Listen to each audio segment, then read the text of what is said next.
মুরগির মাংস যদি আপনি স্বাদ করে রান্না করতে চান তাহলে কিন্তু এইভাবে রান্না করতে পারেন।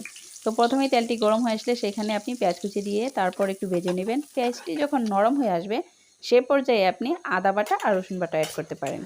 এই তো আদা আর রসুন বাটাটাও একটু ভালো করে পেঁয়াজের সাথে ভেজে নিতে হবে এখানে তেলে। তারপর যখন ভাজা হয়ে যাবে এ পর্যায়ে আপনি পানি দিয়ে দিতে পারেন একটু সামান্য পরিমাণ। পানি না দিলে পেঁয়াজ একটুকু পুড়ে যেতে পারে। এই তো পানি দিয়ে একটু নেড়ে চেড়ে নিতে হবে। এ পর্যায়ে শুকনো উপকরণগুলো দিয়ে দিতে হবে এখানে লাল মরিচের গুঁড়া, হলুদ গুঁড়া, ধনিয়া গুঁড়া, গরম মশলার গুঁড়া, ভাজা জিরা গুঁড়া এই সবগুলো উপকরণ দিয়ে তারপর এটি খুব ভালো করে কষিয়ে নিতে হবে। এই তো যখন এটি কষানো হয়ে যাবে এ পর্যায়ে দিয়ে দিতে হবে সামান্য পরিমাণ এখানে এলাচ আর দারুচিনি পেস্ট। বাকি পেস্ট রয়ে গেছে সেগুলো পরে দিতে হবে। এই তো আর পরিমাণ মতো লবণ দিয়ে এটিও আবার ভালো করে কষিয়ে নিয়ে এখন এ পর্যায়ে দিয়ে দিতে হবে মুরগির মাংসটুকু। এই তো মাংসটুকু দিয়ে এটিও খুব ভালো করে কিন্তু কষিয়ে নিতে হবে। কষানোর মধ্যে কিন্তু সব ধরনের স্বাদ লুকিয়ে থাকে। এই তো দেখেন কষানো যখন এরকম হয়ে যাবে তখন কিন্তু এখানে আর বাকি যেই বাটা মশলাগুলো ছিল সবগুলো মশলা দিয়ে দিতে হবে।